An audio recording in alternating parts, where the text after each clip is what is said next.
তো welcome student to my new video. আজকে আমরা যে বিষয়টা নিয়ে আলোচনা করব সেটা হচ্ছে তোমাদের ক্লাস 11-এর একটা প্রধান ইম্পর্টেন্ট টপিক অর্থাৎ ফার্স্ট চ্যাপ্টার সেটা হচ্ছে তোমাদের ভৌত রাশির পরিমাপ।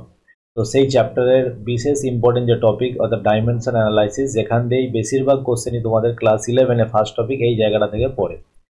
তো এইখানে মাত্রা বিশ্লেষণ যে টপিকটা আলোচনা করার আগে আমরা ধরে নেবো যে তোমরা ক্লাস 9-এ মাত্রা সম্পর্কে কিছু না কিছু পড়েছো। তো সেটাকে আমি বিশদ করছি না, সেই কনসেপ্টটা যদি থাকে তোমরা তাহলে এটা বুঝতে পারবে। এছাড়াও তোমরা পড়েছো ভৌত রাশি কি, ক্লাস 9-এ অবশ্যই তোমরা ভৌত রাশি পড়েছো, অর্থাৎ যে সমস্ত যাদের আমরা পরিমাপ করতে পারি, যাদের কি করা যায়, যাদের পরিমাপ করা যায়, যাদের পরিমাপ করা যায় তাদেরকে আমরা কি বলছি, ভৌত রাশি বলছি। আর যাদের পরিমাপ করা যায় না তাদেরকে আমরা ভৌত রাশি বলছি না। তাহলে রাগ, ঘৃণা, ভয়, ভালোবাসা এগুলো সমস্ত কি ভৌত রাশি নয়। দৈর্ঘ্য, ভর, সময়, আমাদের ওজন, সমস্ত যাই কিছু আমরা পরিমাপ করতে পারি সেটাই হচ্ছে ভৌত রাশি। তো এই যে ভৌত রাশি, বিভিন্ন ভৌত রাশির সঙ্গে বিভিন্ন ভৌত রাশির কি সম্পর্ক, সেই সম্পর্কগুলো কোনটা কোনটার ওপরে কিভাবে নির্ভরশীল, কোনটার মাত্রা অন্যটার দ্বারা আমরা কিভাবে বের করতে পারবো, তো এই সমস্ত কিছু যেই জায়গাটাতে আলোচনা করা হয় সেটাকেই আমরা ডাইমেনশন অ্যানালাইসিস বলছি। তো তোমাদের পাশে এখানে সংজ্ঞা লেখা আছে দেখো। তো মাত্রা বিশ্লেষণ হচ্ছে একটি পদ্ধতি যার মাধ্যমে আমরা বিভিন্ন ভৌত রাশি এবং তাদের ইউনিট সম্পর্কে সম্পর্ক নির্ণয় করি, তাদের মধ্যে কি রিলেশন সেটা আমরা জানি, সেটাকে আমরা বলছি ডাইমেনশন অ্যানালাইসিস। যদি তোমরা এই ভিডিওটা সম্পূর্ণ প্রথম থেকে লাস্ট পর্যন্ত দেখো, পুরোপুরি ফিজিক্সে তোমাদের কনসেপ্ট এখান থেকে ক্লিয়ার হবে এবং আমি আশা করে গ্যারেন্টি দিচ্ছি তোমাদের এখান থেকে 4 নম্বর যে পড়ে সেই 4 নম্বর তোমরা ইজিলি কোশ্চেন এই ভিডিওটা দেখলেই তোমরা পেরে যাবে। এবং যে কোনো প্রশ্ন যে কোনো জায়গায় জয়েন্ট, নিট, এছাড়া তোমাদের ক্লাস 11-এর এই টপিকটাতে যেটা পড়ে তোমরা ইজিলি সলভ করতে হবে। তো চলো কথা না বাড়িয়ে শুরু করা যাক আজকের ভিডিও। তো মাত্রা বিশ্লেষণ, বিভিন্ন রাশির মধ্যে বিভিন্ন ভৌত রাশির যে সম্পর্ক সেটাকে আমরা মাত্রা বিশ্লেষণ বলছি। আচ্ছা, এখানে এই টপিকটা পড়ার আগে আমি তোমাদের একটা জিনিস বলে দিই, আমাদের যে কোনো ভৌত রাশি, সেই রাশিটা দুটো জিনিস নিয়ে গঠিত হয়। সেই রাশিটা কি কি নিয়ে গঠিত হয়? ফার্স্ট হচ্ছে রাশির একটা মান থাকে, আর কি থাকে, রাশির একটা একক থাকে। এই দুটো জিনিস তোমাদেরকে মনে রাখতে হবে। তো রাশির কি কি থাকবে, মান থাকবে এবং হচ্ছে সেই রাশিটা একটা নির্দিষ্ট একক থাকবে। বোঝা গেছে? মান এবং একক এই নিয়ে একটা রাশি গঠিত হয়। যদি শুধুমাত্র মান থাকে, যদি আমরা লিখে দিলাম একজনের ওজন 5, তাহলে সেই 5 দ্বারা কোনো কিছু বোঝানো হয় না। যদি এখানে দাও যে 5 কেজি কি 50 কেজি, তাহলে একটা সম্পূর্ণ রাশিকে আমরা প্রকাশ করতে পারবো। তাহলে রাশিকে প্রকাশ করতে গেলে যেমন একটা ম্যাগনিচিউডের দরকার, অর্থাৎ মানের যেমন দরকার থাকে, তার সাথে ঠিক সমানভাবে তার এককটাও দরকার থাকে। একক ছাড়া কোনো রাশি রাশি হিসাবে আমরা গণ্য করতে পারি না, বা সেটা আমরা সম্পূর্ণরূপে তাকে প্রকাশ করতে পারি না। বোঝা গেছে? তো মান এবং একক যেমন যথেষ্ট দরকার, ঠিক সেরকম একটা রাশিকে আমরা সঠিকভাবে তার একক কি হবে সেই এককটা প্রকাশ করার জন্য আমরা মাত্রা ইউজ করতে পারি। বোঝা গেছে? অর্থাৎ আমাদের বেসিক যে ইউনিটগুলি আছে, আমাদের বেসিক যে রাশিগুলি আছে, দৈর্ঘ্য, ভর, সময়, দৈর্ঘ্য, ভর এবং সময়, বেসিক এই তিনটে জিনিস দিয়েই আমরা বেশিরভাগ রাশির যে মাত্রা নির্ণয় করি, অর্থাৎ এম, এল এবং টি এর পাওয়ারে কত বসালে সেই জিনিসটাকে আমরা সঠিকভাবে প্রকাশ করতে পারি, সেটাকে আমরা মাত্রা বলি। তো আজকে আমাদের যে টপিকটা হচ্ছে সেটা হচ্ছে মাত্রা বিশ্লেষণ। মাত্রা বিশ্লেষণ করার আগে আমাদেরকে জানতে হবে যে মাত্রা বিশ্লেষণ আমরা কেন করি, বা কোন কোন বিষয়ে আমরা মাত্রা বিশ্লেষণ করি, বা মাত্রা বিশ্লেষণের সাহায্যে আমাদের কি কি আমরা জানতে পারি। তো দেখো, ফার্স্ট মাত্রা বিশ্লেষণের সাহায্যে আমরা যেটা জানতে পারি সেটা 1 নম্বর টপিক তোমাদের চেকিং কারেক্টনেস অফ ইকুয়েশন।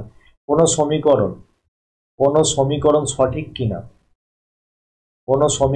সঠিক কিনা, সেটা আমরা জানতে পারি। কি বললাম? কোনো সমীকরণ সঠিক কিনা সেটা জানা যায়। বোঝা গেছে? যেমন আমি একটা সমীকরণ নিলাম, s equal to u t plus হচ্ছে হাফ এফ টি স্কোয়ার। এখানে এই যে সমীকরণটা আদেও আমি সঠিক লিখেছি কিনা, এই সমীকরণটা সঠিকতায় মাত্রা বিশ্লেষণের সাহায্যে জানা যায়। অথবা আমরা F equal to M A, এই যে সমীকরণটা সঠিক লিখেছি কিনা, এটাও হচ্ছে মাত্রা বিশ্লেষণের সাহায্যে জানা যায়। তো 1 নম্বর হচ্ছে ডাইমেনশন অ্যানালাইসিস যে প্রয়োগটা, সেটা হচ্ছে একটা সমীকরণ সঠিক কিনা সেটা আমরা জানতে মাত্রা বিশ্লেষণ ইউজ করি। 2 নম্বর যেটা ইউজ করি সেটা হচ্ছে driving relationship between physical quantities, অর্থাৎ একটা রাশির সাথে অন্যান্য রাশির কীরকম সম্পর্ক সেই জিনিসটা জানতেও আমরা এই মাত্রা বিশ্লেষণ ব্যবহার করি। সমস্ত কিছু আমি বিশদে ব্যাখ্যা করব, প্রত্যেকটা টপিক ধরে ধরে উদাহরণ সহযোগে সমস্ত কিছু তোমাদের কোশ্চেন করিয়ে বুঝিয়ে দেবো। তো তোমরা সম্পূর্ণ ভিডিওটা না স্কিপ করে দেখতে থাকো। 3 নম্বর, converting units between measurement system, অর্থাৎ আমাদের যে এমকেএস পদ্ধতি বা আমাদের যে সিজিএস পদ্ধতি বা আমাদের যে এফপিএস পদ্ধতি, এই সমস্ত পদ্ধতিতে আমরা কিভাবে একটা জায়গা থেকে একটা সিস্টেম থেকে অন্য সিস্টেমে কিভাবে তার ইউনিটগুলোকে চেঞ্জ করতে পারি বা তাদের মান কি হবে সেইগুলো আমরা হচ্ছে এই মাত্রা বিশ্লেষণের সাহায্যে জানতে পারি। 4 নম্বর যে প্রয়োগটা সেটা হচ্ছে finding dimension of unknown constant. অর্থাৎ একটা সমীকরণে আমি ধরলাম E equal to sigma into T to the power 4। তো এখানে একটা আননোন কনস্ট্যান্ট আছে এই যে সিগমা, এই সিগমার যে মাত্রাটা কি হবে, অর্থাৎ সিগমার এই মাত্রাটা কি হবে, এই মাত্রাটা আমরা জানতে পারি কার সাহায্যে? মাত্রা বিশ্লেষণ পদ্ধতির সাহায্যে। কার সাহায্যে? মাত্রা বিশ্লেষণ পদ্ধতির সাহায্যে। বোঝা গেছে? তো এই 4টে বিশেষত প্রয়োগ তোমাদের ক্লাস 11-এ পড়তে হবে এবং ডিটেলস আমি তোমাদের বুঝিয়ে দেবো। দেখো প্রথম যেটা হচ্ছে টপিক আছে, যে প্রথম আমাদের যে ফার্স্ট যে টপিকটা, যে চেকিং কারেক্টনেস অফ ইকুয়েশন, অর্থাৎ সমীকরণের সঠিকতা যাচাই করার জন্য আমাদের যে জিনিসটা জানতে হবে সেটা হচ্ছে প্রিন্সিপাল অফ হোমোজিনিটি, বা যেটাকে আমরা সমমাত্রিক নীতি বলি, যেটাকে আমরা সমমাত্রিক নীতি, সমমাত্রিক নীতি যেটা বলা হয় সেটা হচ্ছে তোমাদেরকে জানতে হবে। সমমাত্রিক নীতি কি? সমমাত্রিক নীতি হচ্ছে আমরা যে কোনো একটা সমীকরণ যদি সঠিকভাবে যাচাই করি, সঠিকভাবে যাচাই করতে গেলে তার লেফট হ্যান্ড সাইড অর্থাৎ বাঁ দিকে এবং ডান দিকে রাইট হ্যান্ড সাইড, বোঝা গেছে, বাঁ দিক এবং ডান দিক উভয়েরই মাত্রা কী হবে? সমান হবে। যে correct physical equation must be dimensionally consistent, meaning of the dimension of both side must be the same. অর্থাৎ বাঁ দিকের যে মাত্রা হবে একটা সমীকরণ, ডান দিকেরও সেই মাত্রাটা কী হবে? সেম হবে। ধরো আমি এখানে উদাহরণ দিলাম একটা, যে y equal to a plus b plus c plus হচ্ছে ডি। অর্থাৎ সমমাত্রিক নীতি কি বোঝাচ্ছে?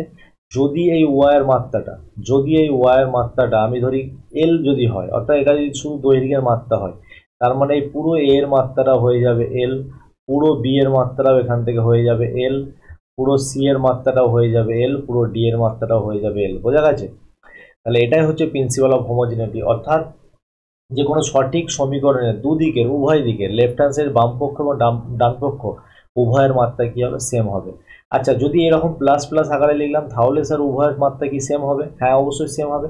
যদি এই সমীকরণটাকে আমরা এইভাবে লিখি, ধরো y equal to a minus b plus c, তাহলেও এই ওয়াইয়ের মাত্রা যা হবে এর মাত্রাটাও সেম হবে। ওয়াইয়ের মাত্রা যদি ক্যাপিটাল এম হয়, তার মানে এ এর মাত্রাটাও ক্যাপিটাল এম হবে, বি এর মাত্রাটাও ক্যাপিটাল এম হবে এবং সি এর মাত্রাটাও ক্যাপিটাল এম হবে। তো স্যার ঠিক আছে, যদি কোনো সমীকরণ এরকম আসে y equal to a b plus হচ্ছে বিসি আপন হচ্ছে ডি প্লাস হচ্ছে টি স্কোয়ার ইন্টু ই, তাহলে কী হবে স্যার? তাহলে সবসময় যে প্লাস, প্লাস কি করে? প্লাস হচ্ছে রাশিগুলোকে আলাদা আলাদা করে পার্টে ভাগ করে। তাহলে প্লাসের আগে পর্যন্ত এই পুরো জিনিসটার যা মাত্রা হবে ওয়াইয়ের মাত্রা সেম হবে। আমি যদি ধরে নিই ওয়াইয়ের মাত্রাটা এখানে টি, তাহলে হচ্ছে এ বির এর পুরোটার মাত্রা হবে টি, আবার এখানে বিসি আপন ডি পুরোটার মাত্রা হবে টি, আবার ডি স্কোয়ার ই এর পুরোটার মাত্রা কত হয়ে যাবে? টি। অর্থাৎ প্লাস বা মাইনাস রাশিগুলোকে ডিভাইড করে দেয়, কিন্তু মাল্টিপ্লিকেশান বা ডিভিশন এটাকে আলাদা করে না। তাহলে গুণ অবস্থায় যদি থাকে সেটা হচ্ছে পুরোপুরি বাঁ দিকের মাত্রার সাথে সেম হবে, আবার যদি গুণ ভাগ একসাথে থাকে সেটাও বাঁ দিকের মাত্রার সাথে সমান হবে। কিন্তু যখনই মাঝখানে প্লাস পড়ে যাবে বা মাঝখানে যখনই মাইনাস পড়ে যাবে সেটা তখন আলাদা আলাদা হিসাবে বিবেচিত হবে। মাথায় ঢুকেছে? তার মানে এই যে ওয়াইয়ের মাত্রাটা যা হবে এবির মাত্রাও সেম হবে, এই ওয়াইয়ের মাত্রাটাও যা হবে বিসির মাত্রাটাও সেম হবে, আবার এই ওয়াইয়ের মাত্রাটা যা হবে ডি স্কোয়ার ই এর মাত্রাটাও সেম হবে। বোঝা গেছে? এই হচ্ছে মাত্রা সমমাত্রিক নীতি বা প্রিন্সিপাল অফ হোমোজিনিটি, যেটাকে আমরা বলছি। আচ্ছা, if a given equation is dimensionally correct, যদি ইকুয়েশনটা মাত্রাগতভাবে সঠিক হয় তাহলে দুদিকের মাত্রাটা বোথ সাইডের মাত্রা কী হয়ে যাবে? ইকুয়াল হয়ে যাবে। বোঝা গেছে? যেটা আমি এই মাত্র তোমাদের বলে দিয়ে আসলাম। আচ্ছা, একটা উদাহরণের সাহায্যে বোঝা যাক যে হোমোজিনিটি যে প্রিন্সিপাল, সেই হোমোজিনিটি প্রিন্সিপালটা কী, বা যেটা আমি তোমাদের এই মাত্র বলে আসলাম। দেখো আমি এখানে একটা ইকুয়েশন লিখে দিয়েছি, যে ইকুয়েশনটা তোমরা এখানে দেখতে পাচ্ছ। First s equal to u t plus half f t square, এই যে ইকুয়েশনটা লিখে দিয়েছি। তাহলে এখানে বাঁদিকের মাত্রাটা এস, এসটা আমরা ডিসপ্লেসমেন্ট বলছি বা এসটা আমরা এখানে সরণ বলছি। তাহলে এর মাত্রাটা কি? তো বেসিক মাত্রা দৈর্ঘ্যের মাত্রা তোমাদের জন্য কি হয়? দৈর্ঘ্যের মাত্রা এখানে এল দিয়ে প্রকাশ করে। কি দিয়ে প্রকাশ করা হয়? এল দিয়ে প্রকাশ করা হয়। তাহলে মাত্রা সমমাত্রিক নীতি বলছে এস এর মাত্রা যা হবে, এস এর মাত্রা যা হবে, এস এর মাত্রা যদি এল হয়, তার মানে এখানে অবশ্যই ইউটি যে মাত্রা, ইউটির মাত্রাটা তোমাকে এল হতেই হবে, ইউটির মাত্রা এল হতেই হবে। যদি এল না হয় তার মানে এই সমীকরণ যেটা আমরা লিখেছি এই সমীকরণটা ভুল হয়ে যাবে। যদি ইউটির মাত্রা এল হয় তাহলে সমীকরণটা সঠিক হয়ে যাবে। মাথায় ঢুকেছে? এবং অবশ্যই ইউটির মাত্রা যেমন এল হবে তেমন এখানে half of A T square এই রাশিটার মাত্রাও কী হবে? এই রাশিটার মাত্রাও এল হবে। তবেই বোঝা যাবে যে সমীকরণটা সঠিক। তো আমরা চেক করে নিই এখানে ইউটির মাত্রাটা এল হবে কিনা। দেখ ইউ মানে বেগ, বেগের মাত্রা হয় এল টি টু দি পাওয়ার -1, আর এখানে টি এর মাত্রা হয় ক্যাপিটাল টি। বোঝা গেছে? তো এটা হচ্ছে ইউটির মাত্রা। তাহলে ইউটির এখান থেকে মাত্রা আমরা যেটা পেলাম টি কেটে যাবে এল, তাহলে বোঝা গেছে ইউটির মাত্রাটা এল হলো। এবার আমরা দেখে নিই যে হাফ এ টি স্কোয়ার, এই যে হাফ এ টি স্কোয়ার মাত্রাটা এল হয় কিনা। তো হাফের মাত্রা তো কিছু হয় না, যেহেতু এটা ধ্রুবক, ধ্রুবকের মাত্রা আমরা 0 ধরি। 0 মানে এখানে আমরা যেরকম লিখবো M to the power 0, L to the power 0 এবং টি টু দি পাওয়ার 0, এই আকারে লেখার চেষ্টা করবো। তাহলে এ মানে হচ্ছে ত্বরণ, ত্বরণের মাত্রা এল টি টু দি পাওয়ার -2, এবং যে টাইমের মাত্রাটা হচ্ছে টি স্কোয়ার। টাইমের মাত্রা কত, এখানে টি স্কোয়ার যেহেতু আছে তাই টি স্কোয়ার বসিয়ে দিলাম। তাহলে টি স্কোয়ার কেটে যাবে, শুধু পড়ে থাকবে এল।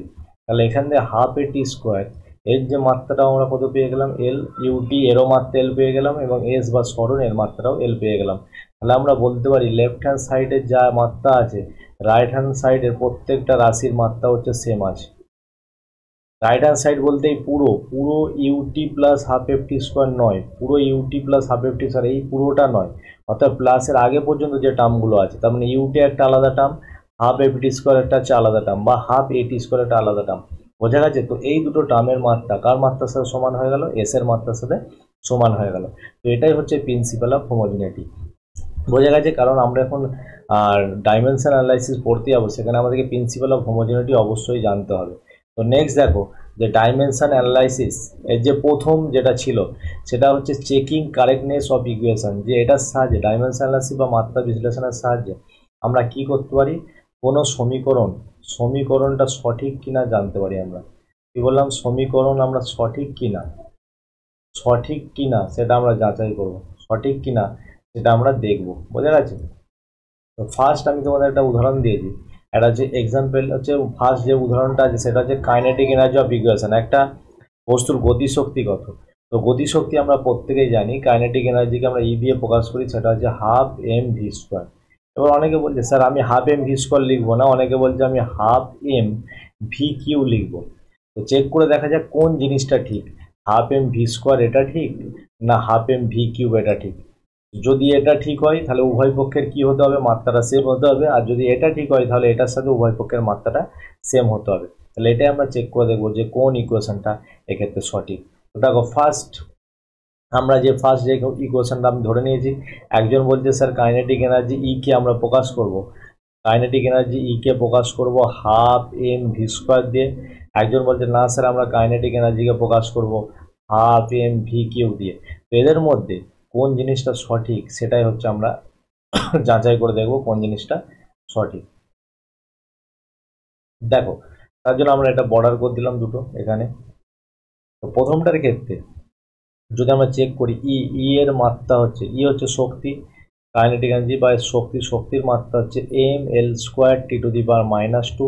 আমি ধরে নিচ্ছি যে তোমরা বেসিক কয়েকটা জিনিসের মাত্রা জানো, যেগুলো ক্লাস 9-এ তোমরা পড়ে এসেছো। আচ্ছা, ই এর মাত্রা হচ্ছে M L square T to the power -2। আচ্ছা, তাহলে এখান থেকে হাফ এম ভি স্কোয়ার হচ্ছে মাত্রা আমাদেরকে বের করতে হবে। তো হাফের মাত্রা তো নেই, এম এর মাত্রা হচ্ছে ক্যাপিটাল এম, আর বেগের মাত্রা হচ্ছে এম এর মাত্রা হচ্ছে ক্যাপিটাল এম, আর বেগের মাত্রা এটা হচ্ছে L T to the power -1, L T to the power -1, এবং তার এখানে স্কোয়ার বসিয়ে দিলাম।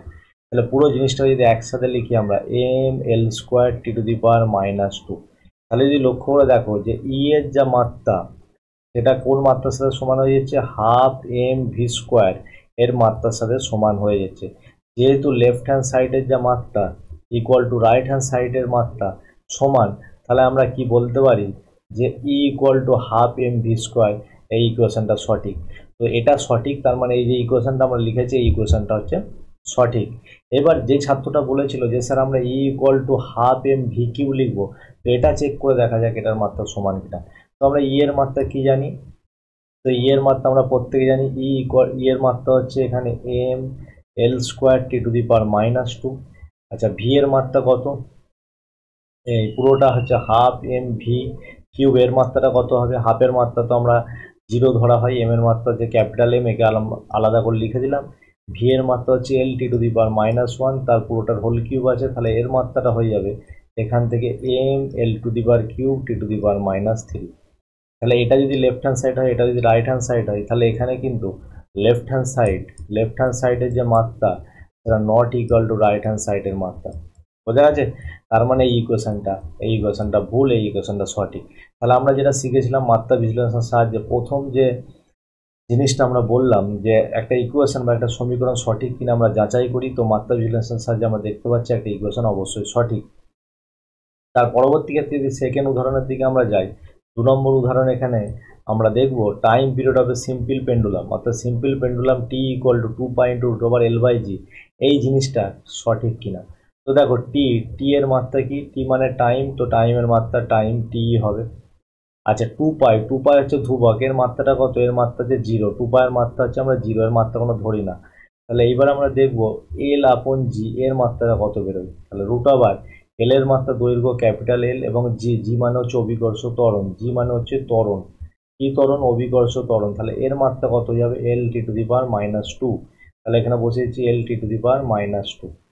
তাহলে এল কেটে যাবে, তাহলে এখান থেকে √t⁻²টা যদি ওপরে উঠে t² হয়ে যাবে, তাহলে এটা হয়ে যাবে টি। তাহলে √L/g এরও মাত্রা কত বেরোলো, এরও মাত্রা টি বেরোলো। তাহলে বোঝা গেছে। তাহলে এখান থেকে আমরা বলে দিচ্ছি লেফট হ্যান্ড সাইডের যা মাত্রা ইকুয়াল টু হচ্ছে রাইট হ্যান্ড সাইডেরও সেম মাত্রা। যেহেতু উভয় পক্ষের মাত্রা সমান, তাহলে আমরা বলছি time period of a simple pendulum equal to সমান। তোমাদেরকে পরীক্ষাতে এই প্রশ্ন এরকম দিয়ে দিল যে মাত্রা বিশ্লেষণ সাহায্যে দেখাও বা ডাইমেনশন অ্যানালাইসিস সাহায্যে দেখাও যে কোনো time period of a simple pendulum T equal to 2π × L/g এর কিউব, এই সমীকরণটা সঠিক কিনা। তাহলে তখন তোমরা কি করবে, তখন তোমরা ডাইমেনশন অ্যানালাইসিস করবে, এবং ডাইমেনশন অ্যানালাইসিস করে দেখবে লেফট হ্যান্ড সাইডের যা মাত্রা বেরোবে আর রাইট হ্যান্ড সাইডের মাত্রাটা সমান বেরোবে না। তাহলে তোমরা তখন বলে দিবে যে লেফট হ্যান্ড সাইডের মাত্রা রাইট হ্যান্ড সাইডের মাত্রা কিন্তু সমান নয়, তার মানে সিম্পল পেন্ডুলামের যে আমরা ইকুয়েশনটা, সেই ইকুয়েশনটাও সঠিক নয়। যদি লেফট হ্যান্ড সাইড আর রাইট হ্যান্ড সাইড সমান বেরোয়, তার মানে ইকুয়েশনটাও সমান। আচ্ছা নেক্সট হচ্ছে পরবর্তী কোশ্চেনে 3 নম্বর, এটা হচ্ছে তোমাদের হোমওয়ার্ক। তো তোমরা অবশ্যই হোমওয়ার্ক করে দেখবে F=ma, এই ইকুয়েশনটা সঠিক না F=m²a, এই ইকুয়েশনটা সঠিক। বোঝা গেছে? এটা হচ্ছে তোমাদের নেক্সট বাড়ির কাজ। আচ্ছা তার পরবর্তীকালে আমরা যেটা দেখব, যেটা মাত্রা বিশ্লেষণের যে ডাইমেনশন অ্যানালাইসিস সেকেন্ড অ্যাপ্লিকেশন, যে converting units between measurement system, অর্থাৎ আমরা একটা মেজারমেন্ট সিস্টেম থেকে অন্য মেজারমেন্ট সিস্টেমে চেঞ্জ করব। হয় এমকেএস থেকে সিজিএস, এমকেএস থেকে আমরা সিজিএসে চেঞ্জ করতে পারি, বা সেখান থেকে এফপিএসে চেঞ্জ করতে পারি। তো এই কনভার্সনগুলো আমরা দেখব। বা কোথাও কেউ তোমাদের গ্রামে চেঞ্জ করতে পারে, বা এখানে মিটার থেকে সেন্টিমিটারে চেঞ্জ করতে পারে, বা যার যেটা দরকার সে সেটাকে চেঞ্জ করতে পারে। তো সেই চেঞ্জটা আমরা কীভাবে বুঝবো। তো আমরা কি জানি, আমরা তো এইমাত্র তোমাদের বলে আসলাম যে রাশি বা ফিজিক্যাল কোয়ান্টিটি, রাশি দুটো জিনিসের সমন্বয়ে গঠিত। একটা হচ্ছে মান, বোঝা গেছে, আর ইনটু হচ্ছে একক। মান আর একক, অর্থাৎ ম্যাগনিটিউড এবং একক নিয়ে গঠিত। এবার আমি ধরে নিচ্ছি যে কোনো একটা আননোন মেজারমেন্ট সিস্টেমে, যে কোনো একটা আননোন সিস্টেম ওয়ান, ঠিক আছে, সিস্টেম ওয়ানের একটা রাশিকে যখন আমরা প্রকাশ করব, রাশিটাকে আমরা যখন প্রকাশ করব, সেই রাশিটার মান আমরা ধরে নিচ্ছি n1। সিস্টেম ওয়ানে আমরা যখন রাশিটাকে প্রকাশ করবো, তার মানটা ধরে নিচ্ছি n1, এবং এককটা তো আমরা মাত্রার আকারে লিখতে পারি, অর্থাৎ mLt এর আকারে লিখতে পারি, mLt এর আকারে লিখতে পারি। তাহলে আমরা ধরে নিচ্ছি এটা তোমাদের যে m1⁴ L1⁴ b এবং T1� c, এই আকারে ধরি। এটা আমরা যদি ধরে নিই যে m1⁴ L1⁴b এবং T1⁵c, এম এর মাত্রা তো কত হবে সেটা আমরা জানি না, L1 এর মাত্রা কত হবে সেটা আমরা জানি না, T1 এর মাত্রা কত হবে সেটা জানি না। আচ্ছা সিস্টেম টুতে যখন আমরা কনভার্সন করব, তখন সেই সেম রাশিটার মানটা চেঞ্জ হয়ে যাবে, তখন সেই মানটাকে আমরা ধরে নিচ্ছি n2, আর তোমার m1 বা এটা ধরে নিচ্ছি আমরা m2, কারণ তখন যে ভরটা, যদি ভর থাকে, ভরটা অন্য কিছুতে চেঞ্জ হয়ে যাবে। ধরো যদি 1 কেজি থাকে, এখানে আমি কথার কথা বললাম, 1 কেজি থাকলে এটা কত হয়ে যাবে, 1 কেজি ইকুয়াল টু 1000 গ্রাম। দেখো ভরটা চেঞ্জ হচ্ছে মানে এমটা চেঞ্জ হচ্ছে, কিন্তু কেজির ক্ষেত্রে যদি আমরা এমকে যেভাবে প্রকাশ করবো, অর্থাৎ মাথার যে পাওয়ারগুলো, সেই মাথার পাওয়ারগুলো সেম থাকবে।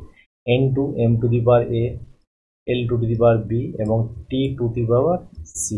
বোঝা গেছে? সিস্টেম 2 আমরা রাশিটাকে এইভাবে প্রকাশ করলাম, এবং সিস্টেম 1 আমরা রাশিটাকে এইভাবে প্রকাশ করলাম।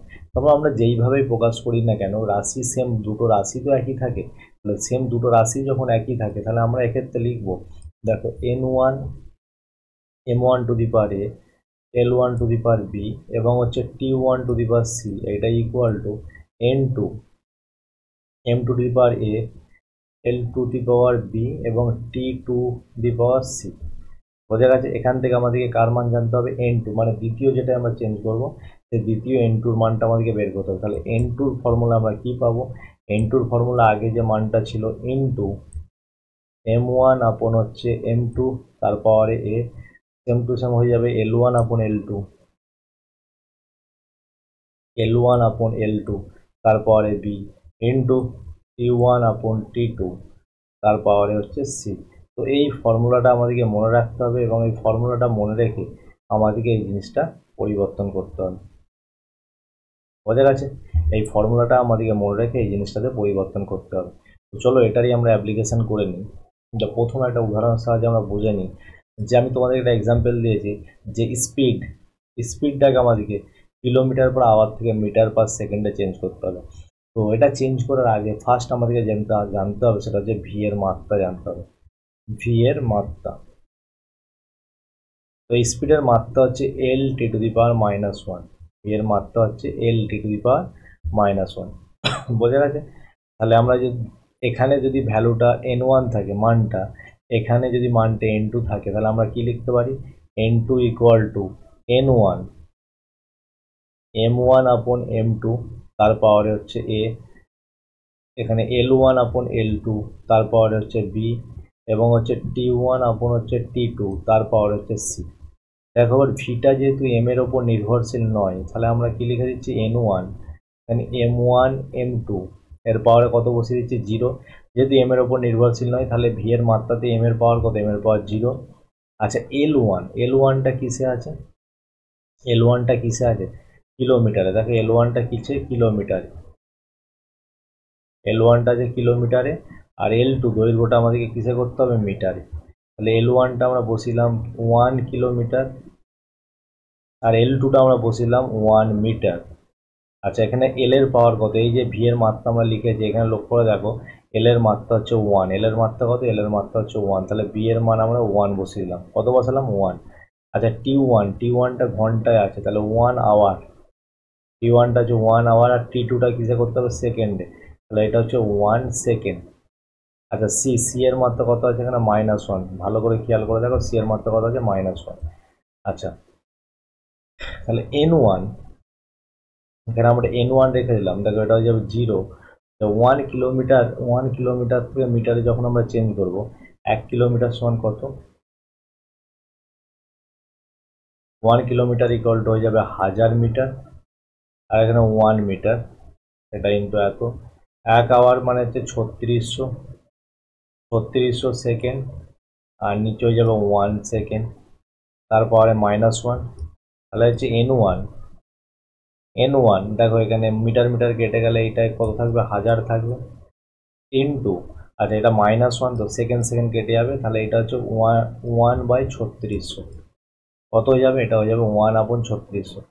তার মানে অ্যাকচুয়ালি আমাদের এখানে যেটা চেঞ্জ করতে দিয়েছে, দেখো ভালো দাঁড়িয়ে চেঞ্জ করতে দিয়েছে আমাদেরকে 1 কিলোমিটার পার আওয়ার থেকে ড্যাশ মিটার পার সেকেন্ড, এটা আমাদেরকে চেঞ্জ করতে দিয়েছে।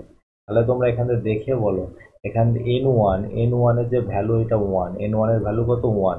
তাহলে যদি আমরা এখানে ভ্যালুটা বসাই, n1 এর মান 1 ইন্টু 1000, তার নিচে কত বসবে? তার নিচে বসবে 3600। তাহলে আমরা কাটাকাটি যদি করি, এখান দিয়ে যদি কাটাকাটি করি তাহলে এখান দিয়ে যাবে দেখো 2 দিয়ে 2 5 10, 2 8 দুগুণে 36।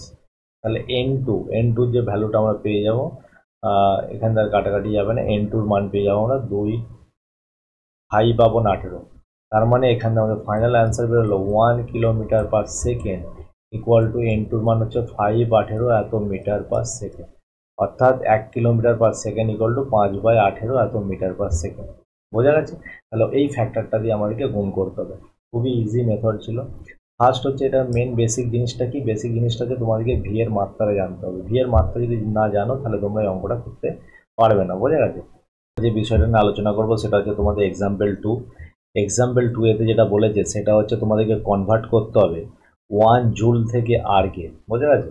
1 জুল টু আরকে যখন আমরা ট্রান্সফার করব, তো এটাকে আমাদেরকে যে ডাইমেনশন অ্যানালাইসিস থেকে এটাকে আমাদেরকে চেঞ্জ করতে হবে। আমরা যেমন যে টপিকটা নিয়ে পড়ছিলাম যে একটা মেজারমেন্ট সিস্টেম থেকে আর একটা মেজারমেন্ট সিস্টেমে যখন যাব, সেখানে ডাইমেনশন অ্যানালাইসিস আমাদেরকে প্রচুর হেল্প করে। তো এক্ষেত্রে এসআই ইউনিট হচ্ছে জুল, তোমার এটা যে সিজিএস ইউনিট হচ্ছে আর্ক, তো এটা হচ্ছে এনার্জি। তো এনার্জি, যখন এনার্জির আমরা মাত্রাটা ইউজ করবো, যে এনার্জির মাত্রা হয় দেখো mL²T⁻²⁻²। তো আমাদেরকে জুল থেকে আর্গে চেঞ্জ করতে গেলে তো আমাদেরকে এনার্জির যে মাত্রা সেই মাত্রাটা আমাদেরকে জানতে হবে। তো মাত্রা হচ্ছে mL²T⁻²। তো এই মাত্রাকে কাজে লাগিয়ে আমরা এটা চেঞ্জ করব।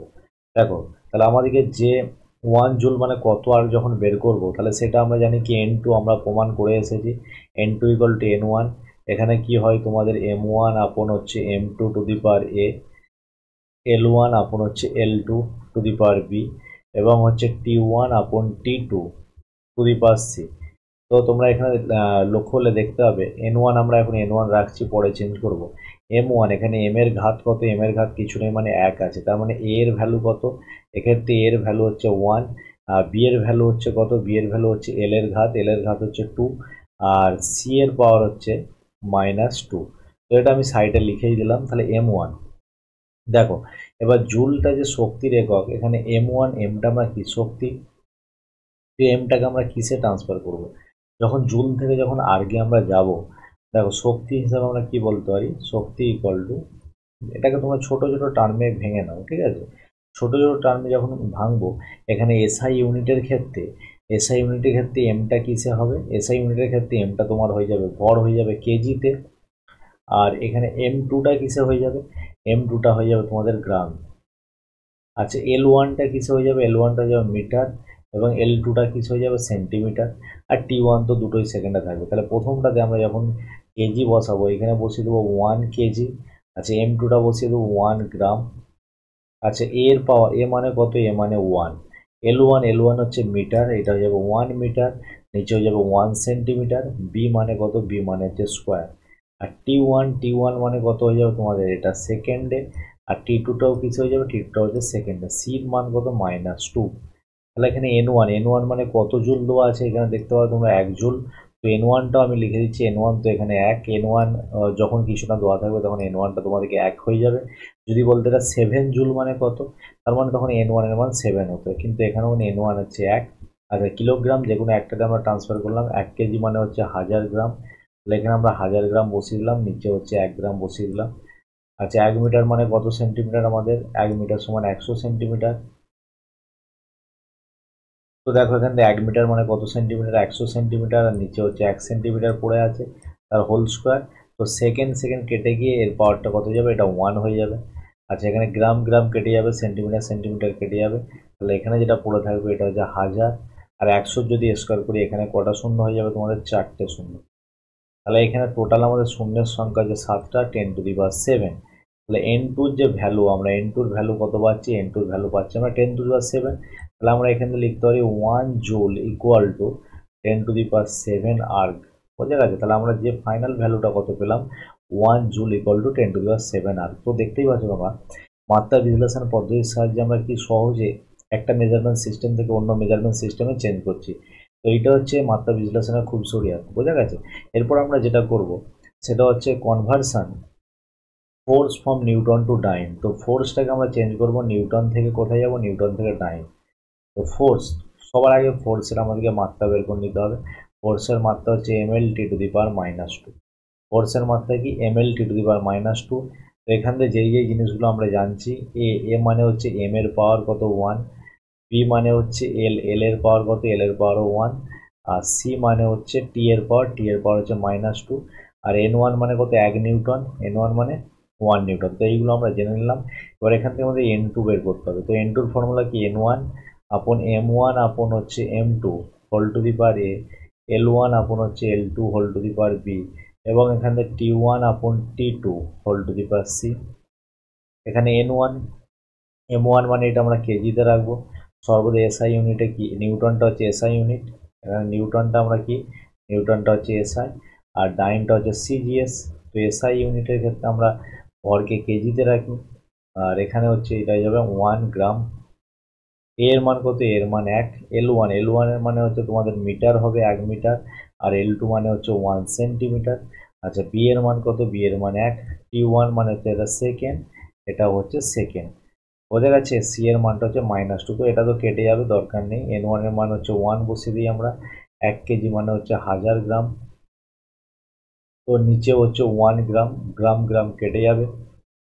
1 মিটার মানে 100 সেন্টিমিটার, আর নিচে হচ্ছে 1 সেন্টিমিটার, সেন্টিমিটার সেন্টিমিটার কেটে যাবে। তাহলে কটা শূন্য হচ্ছে টোটাল? 5টা শূন্য, 10⁵। তাহলে N2 যে ভ্যালু, N2 ভ্যালু আমরা পাচ্ছি 10⁵। তাহলে আমরা এখান থেকে ফাইনাল আনসার পাচ্ছি 1 নিউটন ইকুয়াল টু 10⁵ ডাইন। তো কত সহজে আমরা মাত্রা বিশ্লেষণের সাহায্যে একটা পদ্ধতি থেকে বা একটা সিস্টেম থেকে অন্য সিস্টেম এদের মধ্যে রিলেশনটা বের করে নিচ্ছি। তো তোমরা বিভিন্ন আরও এক্সাম্পল আছে, সেই এক্সাম্পলগুলো নিজেরা চেষ্টা করবে। যদি কোনো এক্সাম্পল না পারো অবশ্যই আমাকে কমেন্ট করে জানাবে যে স্যার এটা আমাদের প্রবলেম আছে। আচ্ছা, নেক্সট পরবর্তী টপিক, অর্থাৎ ডাইমেনশন অ্যানালাইসিস যে 3 নম্বর যে আমাদের জিনিসটা, যার সাহায্যে আমরা যেটা জানতে পারি সেটা হচ্ছে রিলেশন বিটুইন ফিজিক্যাল কোয়ান্টিটিস। অর্থাৎ বিভিন্ন ফিজিক্যাল কোয়ান্টিটি বা বিভিন্ন রাশির মধ্যে কি সম্পর্ক, তার সমানুপাতিক সম্পর্ক কি, স্কোয়ারের সম্পর্ক কি, কিউবের সম্পর্ক, সেটা হচ্ছে আমরা মাত্রা বিশ্লেষণের সাহায্যে জানতে পারি। যেমন T equal to 2 pi into root over হচ্ছে এল আপন জি। বোঝা গেছে। এই যে সম্পর্কটা, এই সম্পর্কটা কিভাবে আসলো সেটা হচ্ছে আমরা মাত্রা বিশ্লেষণ পদ্ধতির সাহায্যে আমরা বের করতে পারি। বোঝা গেছে।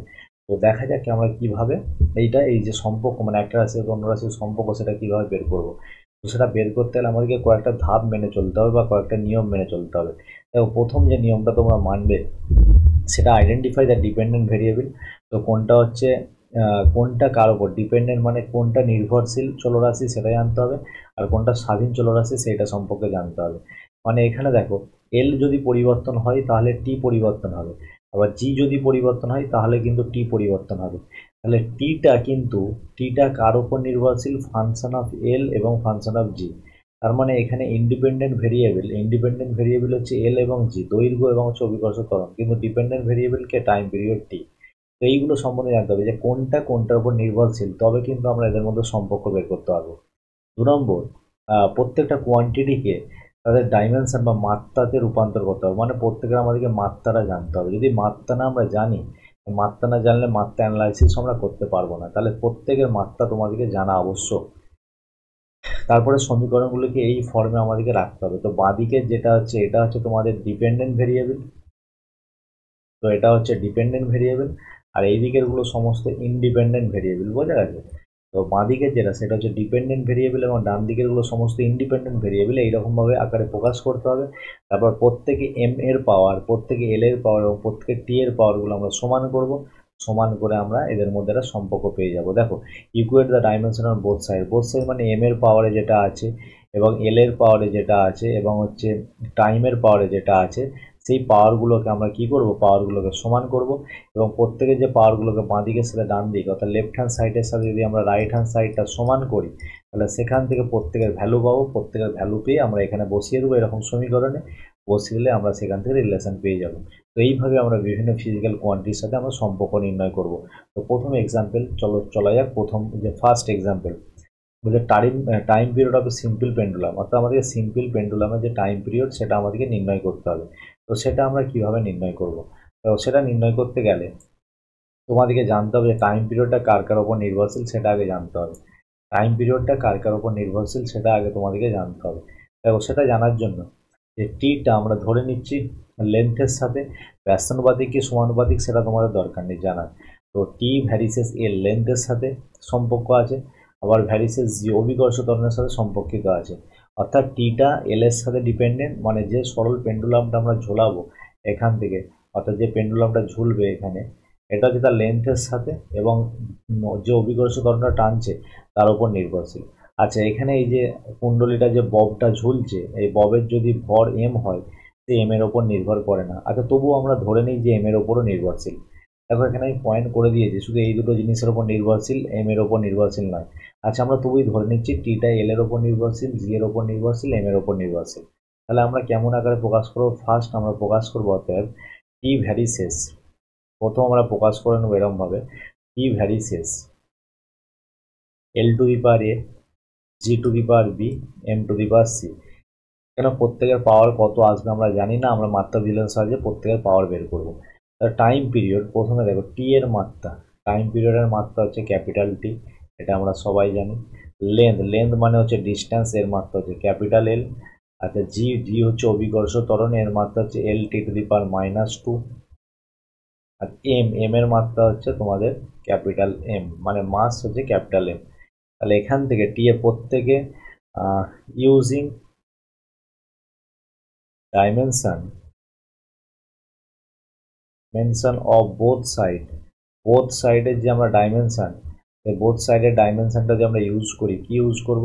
দেখো টি এর ডাইমেনশন হচ্ছে টি, ভ্যারিসেস এলটাকে আমরা কত লিখবো? এলটাকে লিখবো হচ্ছে ক্যাপিটাল এল, তার পাওয়ারে হচ্ছে এ। জিটাকে লিখবো এল T to the power -2, L T to the power -2, তার পাওয়ারে বি। আর এমটাকে লিখবো আমরা M, capital M to the power C. বোঝা গেছে? Capital M to the power C. এইবার ভ্যারিসেসটা যদি আমরা তুলে দিই, দেখো এখান থেকে যদি আমরা ভ্যারিসেসটা তুলে দিই, তাহলে এখান থেকে আমরা অর কি পাচ্ছি? তাহলে এখানে টাইম পিরিয়ডের যে মাত্রা হচ্ছে টি, এটাকে ইকুয়াল টু তুলে দিলে কে আনবো? আচ্ছা, প্রত্যেক মাত্রাগুলোকে এল এর মাত্রার সাথে এল এর মাত্রা সমান করবো, এম এর সাথে এম এর সমান করবো। তাহলে এম টোটাল এইখানের মধ্যে এম একটাই আছে, তাহলে M to the power C. এবার আছে এল লিখবো আমরা, এল এর মাত্রা এখানে এ আছে, এখানে এল এর মাত্রা কত আছে? বি আছে, তো দুটো যোগ হয়ে যাবে, কারণ পাওয়ারে পাওয়ারে কি হয়? যোগ হয়। আর টি এর মাত্রা দেখো, টি এর মাত্রা কত হবে? এটা গুণ করলে টি এর মাত্রা হয়ে যাবে -2b। টি এর মাত্রা কত হয়ে যাবে? টি এর মাত্রা হয়ে যাবে -2b। আচ্ছা, বাঁদিকের যে মাত্রা, বাঁদিকের মাত্রাতে টি এর এম এর কোনো মাত্রা নেই। তাহলে আমরা ইকুয়েটিং বোথ সাইড দুটো সাইড, অর্থাৎ বাম পক্ষ আর ডান পক্ষ সমান করে পাই। বাম পক্ষ ডান পক্ষ সমান করলে এম এর মাত্রাটা কত? বাঁ দিকে তোমরা ভালো করে লক্ষ্য করে দেখো, এইদিকে এম এর মাত্রা কত? এইদিকে এম এর মাত্রা 0, আর এইদিকে এম এর পাওয়ারে কত আছে? এম এর পাওয়ারে সি আছে। তাহলে আমরা বলতে পারি সি ইকুয়াল টু 0। আর কি বলতে পারি? এদিকে হচ্ছে এল এর মাত্রা, দেখো এল এর কোনো পাওয়ার নেই, তাহলে আমরা বলতে পারি দুদিক থেকে এ প্লাস বি ইকুয়াল টু 0। এইদিকে এল এর পাওয়ারে আছে এ প্লাস বি, এইদিকে এল এর কোনো পাওয়ার নেই, তাহলে এটা কত হচ্ছে? 0। তাহলে এখান থেকে আমরা বলতে পারি এ ইকুয়াল টু -বি, -বি। 3 নম্বর, এইদিকে বাঁ দিকে দেখো, বাঁ দিকে টি এর পাওয়ার কত আছে? টি এর পাওয়ার কিছুটা মানে 1 আছে। আর এইদিকে টি এর পাওয়ার কত আছে? এইদিকে টি এর পাওয়ার আছে -2b, তাহলে -2b ইকুয়াল টু 1, অতএব B equal to -half, B equal to -half. তাহলে এখানে যদি বি এর মানটা বসিয়ে দিই, অতএব এ ইকুয়াল টু -হাফ, তাহলে এর মানটা আমরা পেয়ে গেলাম, এর মানটা পেয়ে গেলাম হাফ। তাহলে কার কার মান পেয়েছি? সি 0 পেয়েছি, বি পেয়েছি হাফ, এবং হচ্ছে এ এর মান পেয়েছি +হাফ। তাহলে এই যে এতগুলো ভ্যালু আমরা এই যে সমীকরণটা লিখেছিলাম, দেখো এখানে যে সমীকরণটা আমরা লিখেছি, এই যে সমীকরণটা, এই সমীকরণে যদি আমরা মানটা বসাই, তাহলে আমাদের কত হবে? অতএব আমাদের টি এর ভ্যালু কত হবে? টি ইকুয়াল টু, এখানে ভ্যারিসেস তুলে আমরা একটা ধ্রুবক এনেছি কে, তাহলে কে এল টু দি পাওয়ার কত হবে? এল to the power A, L to the power A মানে L to the power half, G to the power B, G to the power B, B এর মান কত বেরিয়েছে? বি এর মান -হাফ। আর হচ্ছে M to the power C, M to the power C এর মান কত বেরিয়েছে? 0। তাহলে আমরা এখানে লিখছি কে, তারপরে এটা √r এল আপন জি। তাহলে টি এর যে সম্পর্ক, অর্থাৎ টিটা এল এবং জি এর সাথে কিভাবে সম্পর্কযুক্ত? এইভাবে সম্পর্কযুক্ত, এল আপন জি। তাহলে আমাদের যে ফর্মুলাটা আমরা জানতাম টাইম পিরিয়ড, যে ফর্মুলা টি ইকুয়াল টু 2π√L/G, সেটা আমরা প্রমাণ করে দিলাম। কিন্তু এইখানে দেখো এই কে এর মানটা আমরা জানি না, কে এর মানটা না জানার জন্য আমরা লিখে দেবো কে ইকুয়াল টু ধ্রুবক, বা কে ইকুয়াল টু কনস্ট্যান্ট। মাথায় ঢুকেছে? কেটা কি লিখে দেবো? কেটা কনস্ট্যান্ট। বোঝা গেছে? এই হচ্ছে মাত্রা বিশ্লেষণের সাহায্যে আমরা একটা রাশির সাথে অন্যান্য রাশির সম্পর্ক নির্ণয় করতে পারি। নেক্সট দেখো, আর একটা এক্সাম্পল আমি তোমাদের জন্য নিয়ে এসেছি। এক্সাম্পলটা হচ্ছে ফোর্সকে মাস আর অ্যাক্সেলারেশনের আকারে কিভাবে প্রকাশ করবে। বোঝা গেছে? আমি ধরে নিচ্ছি যে ফোর্সটা মাসের সাথে, যে মাসের সাথে এইভাবে সম্পর্কযুক্ত, এবং হচ্ছে অ্যাক্সেলারেশন এ এর সাথে এরকমভাবে সম্পর্কযুক্ত। তো অ্যাক্সেলারেশনটাকে আমরা এখানে এফ দিয়ে লিখছি, F to the power B এর সাথে সম্পর্কিত। তাহলে আমরা টোটাল যে ইকুয়েশনটা পেলাম, F varies M to the power A, F to the power B, বা ভ্যারিসেসটা তুললে যে ধ্রুবকটা আসবে K into M to the power A into হচ্ছে F to the power B. এ হচ্ছে আমাদের ফাইনাল রিলেশন, এবং এখান থেকে এবার এ আর বি এর মান আমাদেরকে বের করতে হবে। তো এফ এর মাত্রা, এবার প্রত্যেকে যদি মাত্রা বসাই, এফ এর মাত্রা কত হবে? বল হচ্ছে M L T to the power -2। তাহলে এফ এর যদি মাত্রা বসাই M L T to the power -2, আর কে, তো কে এর কোনো মাত্রা হয় না। ভরের মাত্রা কত হয়? ক্যাপিটাল এম, ক্যাপিটাল এম হচ্ছে ভরের মাত্রা হবে, এবং হচ্ছে এর পাওয়ারে কত হবে? এর পাওয়ারে হয়ে যাবে এ। আর এফ হচ্ছে ত্বরণ, ত্বরণের মাত্রা হচ্ছে L T to the power -2, এর পাওয়ার হয়ে যাবে বি। তাহলে এখান থেকে আমরা কি লিখতে পারি? M L T to the power -2, M L T to the power -2, K রেখে দিলাম এইদিকে, এম কটা আছে গোটা সমীকরণে একটা M to the power A, এল কটা আছে এল একটা, এল টু দি পাওয়ার কত হয়ে যাবে বি, আর টি টু দি পাওয়ার কত হয়ে যাবে, টি টু দি পাওয়ার হয়ে যাবে -2b। এবার ওই উভয় পক্ষের যে মাত্রার যে পাওয়ারগুলো অর্থাৎ এম এর পাওয়ার, এল এর পাওয়ার, টি এর পাওয়ার, এটা সমান করে আমরা ইকুয়েটিং বোথ সাইড। দেখো বোথ সাইডের প্রত্যেকের যে পাওয়ারটা সমান করলে কি পাবো, এখানে এম এর পাওয়ার কত আছে 1, তাহলে আমরা এখান থেকে পাচ্ছি a ইকুয়াল টু 1। আচ্ছা বি, এইদিকে এল এর পাওয়ার বাঁ দিকে কত আছে, এল এর পাওয়ার 1 আছে, তাহলে বি ইকুয়াল টু 1। আর কি পাচ্ছি টি এর পাওয়ার কত আছে -2b, টি এর পাওয়ার কত -2b, -2b কার সাথে সমান -2b -2। দেখো এখানে বি এর মান আর বের করার দরকার নেই, কেন বি এর মান আমরা পেয়ে গেছি, তবুই আমি তোমাদের দেখিয়ে দিচ্ছি -2 কেটে গেল, তাহলে বি এর মান কত পেলাম 1। কিন্তু সেই বি এর মানটা আমরা আগেই 1 পেয়ে গেছিলাম, আর এর মানটা কত পেয়ে গেলাম 1।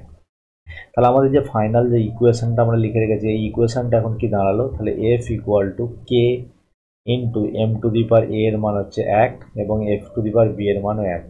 এবং আমাদের যে বিভিন্ন গবেষণা থেকে দেখা যায় কে এর মান কত হয় 1, তাহলে কে এম এফ আমাদের ফাইনাল রিলেশন যেটা হলো ফোর্সের সাথে মাস এবং অ্যাক্সেলারেশন যে ফাইনাল রিলেশন সেটা হচ্ছে K equal to M into F. বোঝা গেছে? অনেক সময় কে এর মানটা কত হয়, কে এর মানটা আমরা 1 ধরি, কে এর মানটা 1 ধরার জন্য এফ ইকুয়াল টু কত হয়ে যায়, F equal to M F. This is the relation. তো এইভাবে আমরা ডাইমেনশন অ্যানালাইসিসকে ইউজ করে বিভিন্ন যে কোয়ান্টিটিস আছে আমাদের, বিভিন্ন রাশি আছে, একটা রাশির সাথে অন্যান্য রাশির মধ্যে কী সম্পর্ক সেটা আমরা নির্ণয় করতে পারি। তো এটা আমাদের জন্য বহু হেল্পফুল হয়ে যায়। আচ্ছা নেক্সট আমরা যে রিলেশনটা বের করব সেটা হচ্ছে এনার্জির রিলেশন বের করব। Energy in terms of mass and velocity, অর্থাৎ এম এবং ভি এর টার্মে আমরা হচ্ছে এনার্জির রিলেশন বের করব। তো দেখো এনার্জি আমরা ভ্যারিসেস ধরে নিলাম মাস টু দি পাওয়ার এ এবং velocity to the power B. ভেলোসিটির সাথে পাওয়ার এ বি এর সাথে সম্পর্কযুক্ত। তো এটা তুলে দিয়ে আমরা একটা ধ্রুবক আনি, কে হচ্ছে constant, M to the power A into V to the power B. বোঝা গেছে?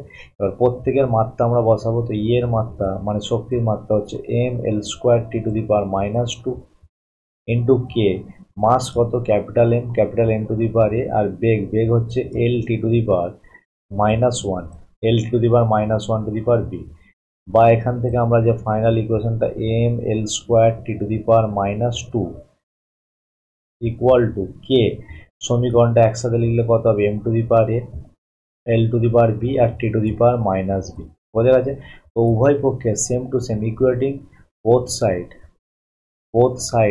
সাইডে এম এর পাওয়ার, এল এর পাওয়ার এবং টি এর পাওয়ার এটা সমান করে আমরা কি পাই, দেখো এখানে বাঁ দিকে এম এর পাওয়ার 1, এইদিকে ডান দিকে হচ্ছে এম এর পাওয়ার এ, তাহলে আমরা বলতে পারি এ ইকুয়াল টু 1।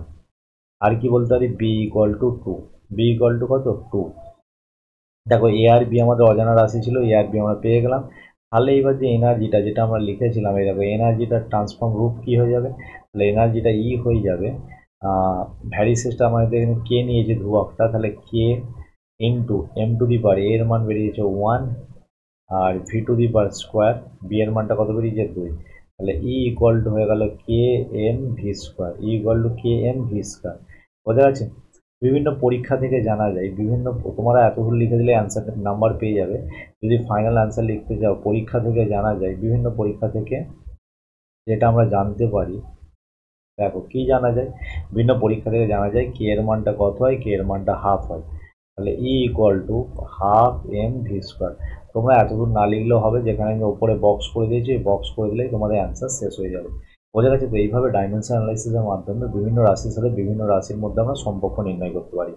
আচ্ছা নেক্সট দেখো টার্মিনাল ভেলোসিটি, এটা তোমাদের আমি হোমওয়ার্ক দিলাম, অর্থাৎ প্রান্তিক বেগের সাথে কিভাবে সম্পর্কযুক্ত, এটা হচ্ছে তোমাদের হোমওয়ার্ক। অর্থাৎ একটা বৃষ্টির ফোঁটা যখন ওপর থেকে পড়ে সেটা কার সাথে সম্পর্কযুক্ত হয় এবং কিভাবে নিজেদের মধ্যে রিলেশনটা হয়। Final F equal to 6 pi eta আর ভি, অর্থাৎ স্টোকসের যে লটা আছে এটা হচ্ছে তোমরা বাড়িতে প্রমাণ করবে। বোঝা গেছে? আচ্ছা নেক্সট দেখো পরবর্তী টপিক, আমরা এই যে ডাইমেনশন অ্যানালাইসিসের মাধ্যমে আর কি জানতে পারি, ডাইমেনশন অফ আননোন কনস্ট্যান্ট। তো একটা সমীকরণ যদি একটা আননোন কনস্ট্যান্ট থাকে, সেই সমীকরণে আননোন কনস্ট্যান্টের ডাইমেনশন তার মাত্রা কী হবে সেটা হচ্ছে আমরা এই ডাইমেনশন অ্যানালাইসিসের মাধ্যমে জানতে পারি। তো আমরা একটা প্রথম যে এক্সাম্পল, ধরো এখানে গ্র্যাভিটেশনাল কনস্ট্যান্ট জি এর মাত্রা বের করবো আমরা। তো নিউটন ল অফ গ্র্যাভিটেশন থেকে আমরা কী পাই, এফ ইকুয়াল টু জি এম1 m2 আপন আর স্কোয়ার। তাহলে এখান থেকে আমাদেরকে জি এর মাত্রা বের করতে হবে। কার মাত্রা বের করতে হবে? জি এর মাত্রা। তো আমরা জি কে বাঁ দিকে করে দিই। জি কে বাঁ দিকে করে দিলে এটা আমরা ফাইনাল অ্যান্সার পেয়ে যাব। দেখো জি কে যদি বাঁ দিকে করি তাহলে এটা হয়ে যাবে এফ ইন্টু আর স্কোয়ার, কোনাকুনি গুণ করলে আপন হয়ে যাবে m1 আপন m2। তাহলে এফ এর মাত্রা কত? এফ এর মাত্রা ml t⁻⁻2 ইন্টু আর মানে এল, এল এর স্কোয়ার ডিস্টেন্স। আচ্ছা এম হয়ে যাবে একটা এম আর এই একটা এম, দুটো এম এর জন্য এম। তো এখানে এম, এই এম কেটে যাবে। তাহলে আমাদের m⁻⁻1 নিচের এমটা উপরে উঠে গেলে l⁻³ আর t⁻²। This is the constant, মানে গ্র্যাভিটেশনাল কনস্ট্যান্ট জি, এর হচ্ছে ডাইমেনশন। বোঝা গেছে? তো এইভাবে আমরা বিভিন্ন রাশির ডাইমেনশন বসিয়ে আমরা একটা আননোন কনস্ট্যান্ট যেটা তার ডাইমেনশন আমরা বের করতে পারি। খুবই ইজি পদ্ধতি। দেখো তার পরবর্তী যেটা আছে সেটা 2 নম্বর এক্সাম্পল আমি তোমাদের দিয়েছি। প্ল্যাঙ্ক কনস্ট্যান্ট এইচ এর আমরা ডাইমেনশন কিভাবে বের করব। দেখো আমরা কি ফর্মুলা জানি? ই ইকুয়াল টু হচ্ছে এইচ নিউ। তো Planck constant H equal to কত হয়ে যাবে? ই আপন হচ্ছে নিউ। তো নিউ মানে হচ্ছে ফ্রিকোয়েন্সি, এটাকে 1/t টাইম পিরিয়ড দিয়ে আমরা প্রকাশ করতে পারি। তাহলে নিউ এর মাত্রা হয় টাইম ইনভার্স, সময়ের অনন্যক হচ্ছে নিউ এর মাত্রা। বোঝা গেছে? তাহলে এনার্জির মাত্রা হচ্ছে ml² t⁻², আর নিচে হচ্ছে t⁻−1। তো এই পুরোটা হচ্ছে মাত্রায়, মাত্রা লাস্টে আমরা দিলেও হবে, সেটা সমস্যা নেই। তাহলে এটা হয়ে যাবে ml² t⁻−1টা উপরে উঠে গেলে +1 হয়ে যাবে। তাহলে এটা হয়ে যাবে t⁻−1। তাহলে প্ল্যাঙ্ক কনস্ট্যান্ট এইচ এর মাত্রা হয়ে যাবে ml² t⁻−1। খুবই ইজি মেথড। আমরা যেটা শিখবো সেটা হচ্ছে লিমিটেশন, মানে যে ডাইমেনশন অ্যানালাইসিস করছি আমরা, এটা হচ্ছে সীমাবদ্ধতা। এটার সাহায্যে কি আমরা সব কিছু করতে পারি, সব কিছুর ডাইমেনশন বের করতে পারি, কোথায় এটা অ্যাপ্লিকেশন হয় না বা কোথায় এটা ফেলিওর হয়ে যায় সেই জিনিসটা সম্বন্ধে আমরা জানবো। এটা অবশ্যই জানানো জরুরি। অর্থাৎ কোনো জিনিসের যেমন একটা ইন্টারেস্টিং ফ্যাক্টর থাকে এবং কোনো জিনিসের সীমাবদ্ধতা, সেই দুটো জিনিস আমাদের জানা উচিত। দেখো এই যে ডাইমেনশন অ্যানালাইসিসের মাধ্যমে আমরা কনস্ট্যান্ট যে ফ্যাক্টর, সেই কনস্ট্যান্ট ফ্যাক্টর যেমন পাই, হাফ, e⁻, ইত্যাদির এইগুলো আমরা ডিটারমাইন করতে পারি না। দেখো এইমাত্র তোমরা প্রমাণ করে আসলে যে এই জিনিসটা E = k √L/G। তুমি ডাইমেনশন অ্যানালাইসিসের মাধ্যমে এই সম্পর্কটা নির্ণয় করে দিলে, কিন্তু এখান থেকে তুমি কে এর মানটা তো বলতে পারলে না কত। এখান থেকে কে এর মানটা বলতে পারলে না। কেউ যদি বলে স্যার কে এর মানটা 2 পাই, কেউ যদি বলে স্যার কে এর মানটা 2 পাই, তার মানে তুমি সেটা আগে থেকে জেনে থাকছো। আবার কেউ যদি বলে কে এর মানটা 2 পাই, তখনই সমীকরণটা সঠিক হবে। আবার কেউ যদি আন্দাজে বলে স্যার কে এর মানটা 4 পাই, তাহলে কিন্তু সমীকরণটা ভুল হয়ে যাবে। দেখো সমীকরণটা t আমি দুটো জিনিস লিখছি এখানে, 2 পাই ইন্টু √L/G আর t 4 পাই ইন্টু √L/G। দুটো সমীকরণই কিন্তু মাত্রাগতভাবে সঠিক। দুটো সমীকরণই কি গতভাবে সঠিক? মাত্রাগতভাবে সঠিক। কিন্তু যে সমীকরণগুলো আমরা থিওরিটিক্যালি, কিন্তু এই সমীকরণগুলো ভুল। থিওরিটিক্যালি হচ্ছে এই সমীকরণটা ভুল, নিচেরটা। বোঝা গেছে? মাত্রাগতভাবে একটা সমীকরণ সঠিক হলেও সেই জিনিসটা থিওরিগতভাবে সঠিক নাও হতে পারে। তোমাদের সামনে, চোখের সামনে উদাহরণ দেখো, তুমি এই সম্পর্কটা বের করে দিলে মাত্রার সাহায্যে, কিন্তু মাত্রার সাহায্যে তুমি বলতে পারলে না যে কে এর মানটা কত হবে। কে এর মানটা আমরা জানি 2 পাই, কিন্তু কেউ যদি বলে 4 পাই, তাহলে সমীকরণটা মাত্রাগতভাবে ঠিক হবে, কিন্তু থিওরিটিগত হলেও ভুল হয়ে যাবে। বোঝা গেছে? তাই একটা সমীকরণ যে থিওরিটিক্যালি ভুল হয়ে যায়, কিন্তু সেটা মাত্রাগতভাবে ঠিক হতে পারে। এখানে মাত্রা লিমিটেশন এটাই। মাত্রা বিশ্লেষণ পদ্ধতি আমাদেরকে এটা বলতে পারে না যে সামনে যে কনস্ট্যান্টটা আমরা ধরি সেই কনস্ট্যান্টটার মান কত হবে। বোঝা গেছে? তো যেমন আমি এখানে একটা এক্সাম্পল লিখে দিয়েছি, দেখো কাইনেটিক এনার্জি ½ mv²। কেউ যদি এই কনস্ট্যান্টের মান হাফ বসায়, তাহলে সমীকরণটা ঠিক হবে। কেউ যদি হাফের মানটা বলে, না স্যার কাইনেটিক এনার্জির মানটা 2mv², তাহলে কিন্তু ভুল হয়ে যাবে। এটা থিওরিটিক্যালি ভুল হয়ে যাবে, কিন্তু but this is dimensionally right. বোঝা গেছে? মাত্রাগতভাবে এটা সঠিক, কিন্তু এটা থিওরিটিক্যালি ভুল। তাহলে এই যে মাত্রা বিশ্লেষণের সাহায্যে আমরা একটা কনস্ট্যান্টের মান নিজেরা নির্ণয় করতে পারি না। বোঝা গেছে? এটা হচ্ছে একটা লিমিটেশন। নেক্সট 2 নম্বর লিমিটেশন কি? এটা হচ্ছে স্কেলার এবং ভেক্টর কোয়ান্টিটি।